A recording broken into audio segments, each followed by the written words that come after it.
नमस्कार, आपका स्वागत है। दोस्तों, भगवान श्री कृष्ण वास्तुशास्त्र का विशिष्ट ज्ञान रखते थे। उन्होंने समय समय पर धर्मराज युधिष्ठिर को वास्तुशास्त्र का ज्ञान दिया। यह ज्ञान समस्त मानव जाति के लिए अत्यंत महत्वपूर्ण और कल्याणकारी है। श्री कृष्ण ने दो ऐसे पेड़ पौधों के बारे में बताया है जिनका भवन की सीमा में होना दुख एवं दरिद्रता लेकर आता है। ये वृक्ष घर के सामने होने से उस घर में निवास करने वाले लोगों की कभी उन्नति नहीं होती है। उन्हें हमेशा पराजय और निराशा का ही सामना करना पड़ता है। दोस्तों, वास्तुशास्त्र के अनुसार वृक्ष तथा पौधे हमारे भवन की सुंदरता को बढ़ाते अवश्य है, साथ ही ये वातावरण को शुद्ध रखते हैं। वृक्षों से सकारात्मक ऊर्जा का संचार होता है जो हमारे जीवन के लिए अत्यंत आवश्यक होती है। वृक्ष नकारात्मकता को कम करके वातावरण को अधिक सकारात्मक बनाने का कार्य करते हैं। घर के सामने शुभ पेड़ पौधे लगाने से घर में बरकत आती है। साथ ही ये पेड़ पौधे कई प्रकार के वास्तु दोषों को नष्ट करते हैं। घर के आंगन में खड़े वृक्ष देवताओं के समान हमारे घर की रक्षा करते हैं। इसीलिए हमारे पुराणों और शास्त्रों में भवन की सीमा में कुछ शुभ वृक्षों का रोपण करने की सलाह दी गई है। आज हम जानेंगे हमारे घर की सीमा में कौन से वृक्ष तथा पौधे होने चाहिए और कौन से वृक्ष नहीं होने चाहिए। जैसे कुछ वृक्षों को शास्त्रों में शुभ बताया गया है, उसी प्रकार से वास्तुशास्त्र में अशुभ वृक्षों तथा पौधों का वर्णन मिलता है।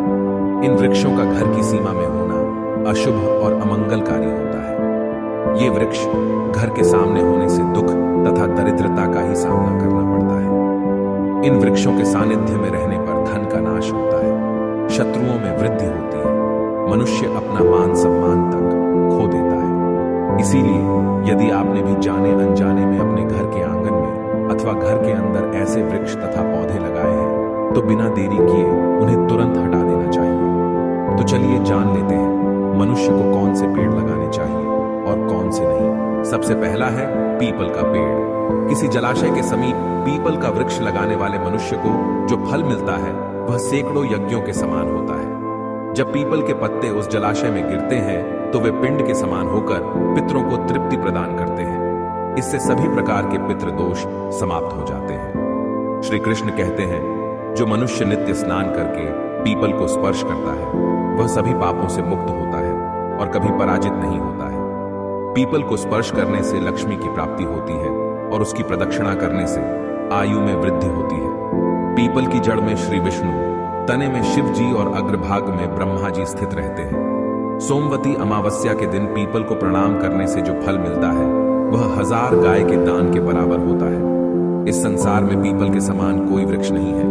साक्षात श्री हरि इस वृक्ष के रूप में पृथ्वी पर विराजमान है। पीपल के वृक्ष को चोट पहुंचाना अथवा उसकी टहनी तोड़ना महापाप माना गया है। ऐसा मनुष्य एक कल्प तक नरक में रहता है और जो पीपल को जड़ से काटता है उसका कभी नरक से उद्धार नहीं होता है। दूसरा है आंवले का वृक्ष। श्री कृष्ण कहते हैं, आंवले का फल समस्त लोकों में प्रसिद्ध और परम पवित्र है। आंवले को लगाने से स्त्री और पुरुष जन्म मृत्यु के बंधन से मुक्त हो जाते हैं। यह पवित्र फल भगवान विष्णु को अत्यंत प्रसन्न करने वाला एवं शुभ माना गया है। इसको खाने से सभी पापों से मुक्ति मिलती है। आंवला खाने से आयु बढ़ती है, उसका जल पीने से रोगों का नाश होता है और आंवले को जल में मिलाकर स्नान करने से दरिद्रता दूर हो जाती है और सभी प्रकार के ऐश्वर्य प्राप्त होते हैं। जिस घर में आंवला सदा मौजूद रहता है उस घर में कभी दैत्य और राक्षस नहीं आते हैं। एकादशी के दिन अगर आंवला मिल जाए तो संसार के सभी तीर्थों से बढ़कर फल प्राप्त होता है। अपने केश में आंवला लगाने वाला फिर से मृत्यु लोक पर जन्म नहीं लेता है। जिस घर के सामने आंवले का वृक्ष होता है वहां पर साक्षात लक्ष्मी नारायण निवास करते हैं। तीसरा है अशोक का वृक्ष। दोस्तों, पद्म पुराण के अनुसार अशोक के वृक्ष में अप्सराओं का निवास होता है। यह वृक्ष शोक का नाश करने वाला तथा निराश को समाप्त करने वाला होता है। इस वृक्ष को घर के पास लगाने से घर में सुख शांति बनी रहती है। अशोक का वृक्ष शीतलता और यौवन प्रदान करने वाला होता है। मां लक्ष्मी ने जब देवी सीता के रूप में अवतार लिया था तब रावण द्वारा अपहरण करने के बाद उनका वास अशोक वाटिका में था। अशोक के वृक्ष ने मां सीता की बहुत सेवा की थी। इसीलिए मां सीता ने अशोक वृक्ष को यह वरदान दिया था कि जिस भी स्थान पर यह वृक्ष होगा वहां पर उनका सदैव ही निवास होगा। चौथा है पाकड़ का वृक्ष।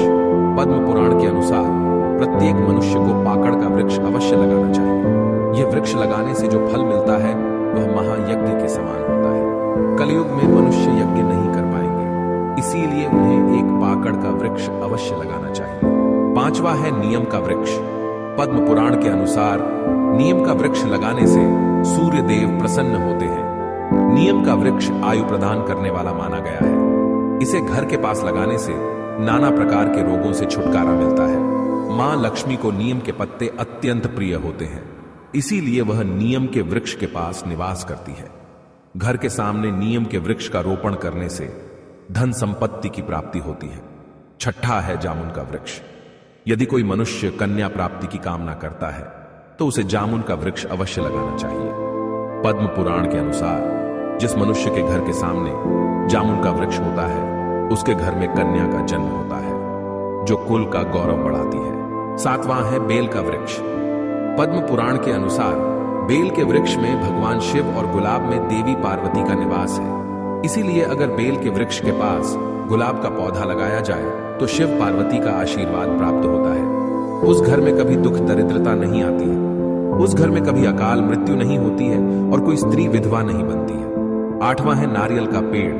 नारियल का पेड़ लगाने से पुरुष अनेक स्त्री का पति बनता है। नारियल किसी भी धार्मिक अनुष्ठान का आवश्यक अंग होता है। यह अत्यंत शुभ माना जाता है। घर के आंगन में नारियल का पेड़ होने से उस घर में हमेशा शुभता होती है और उस घर के सदस्यों का समाज में बहुत मान सम्मान होता है। सुंदर पत्नी की कामना करने वाले मनुष्य को अनार का वृक्ष लगाना चाहिए। पलाश का पेड़ ब्रह्म तेज प्रदान करता है, इसीलिए इसका रोपण अवश्य करना चाहिए। वंश वृद्धि और संतान प्राप्ति की कामना करने वाले मनुष्य को अंकोल का वृक्ष अवश्य लगाना चाहिए।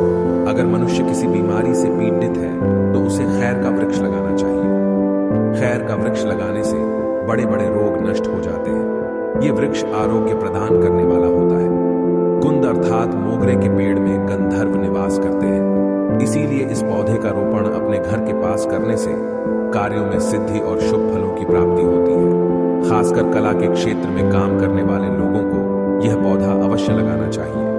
यदि किसी मनुष्य को चोर और लुटेरों का भी सता रहा है तो उसे अपने घर के पास बेंत का वृक्ष जरूर लगाना चाहिए। यह वृक्ष चोर लुटेरों को भयभीत करता है और घर की रक्षा करता है। चंदन और कटहल के वृक्ष पुण्य और लक्ष्मी प्रदान करते हैं। इन वृक्षों का रोपण करने से दुख दरिद्रता समाप्त हो जाती है। केले का पेड़ भी बहुत शुभ होता है और यह घर में सुख समृद्धि और खुशहाली लाता है। केले के पेड़ में भगवान विष्णु का वास होता है, इसलिए घर में केले का पेड़ होने से घर में धन की कमी नहीं होती है। हर श्रृंगार के पौधे को पारिजात भी कहा जाता है। इस पौधे की उत्पत्ति समुद्र मंथन के समय हुई थी और मां लक्ष्मी भी समुद्र मंथन से ही प्रकट हुई है। इसीलिए पारिजात के पौधे का बहुत अधिक महत्व है। यदि इस पौधे को अपने घर पर लगाते हैं तो आपको मां लक्ष्मी की विशेष कृपा प्राप्त होगी। मनुष्य को कभी भी ताड़ का वृक्ष नहीं लगाना चाहिए। ताड़ का वृक्ष संतान का नाश करने वाला होता है। जिस घर के पास ताड़ का वृक्ष होता है उस घर के संतानों की कभी उन्नति नहीं होती है। मनुष्य को कभी भी अपने घर के पास बहेड़े का वृक्ष नहीं लगाना चाहिए। इस वृक्ष पर प्रेतों का वास होता है। जो मनुष्य बहेड़े का वृक्ष लगाता है वह प्रेत बन जाता है। इसके नीचे बैठकर कभी पूजा पाठ भी नहीं करना चाहिए। सुंदर पत्नी की कामना करने वाले पुरुष को दाख का पेड़ लगाना चाहिए। अगर किसी मनुष्य को शत्रुओं का भय सता रहा है तो उसे केवड़े का वृक्ष लगाना चाहिए। यह शत्रुओं का नाश करने वाला होता है। तो दोस्तों, इस प्रकार से शास्त्रों में इन पेड़ पौधों के बारे में बताया गया है। उम्मीद है आपको यह जानकारी अच्छी लगी होगी। वीडियो को लाइक जरूर करें, कमेंट में जय श्री कृष्ण अवश्य लिखें, साथ ही चैनल को सब्सक्राइब करें। आप सभी का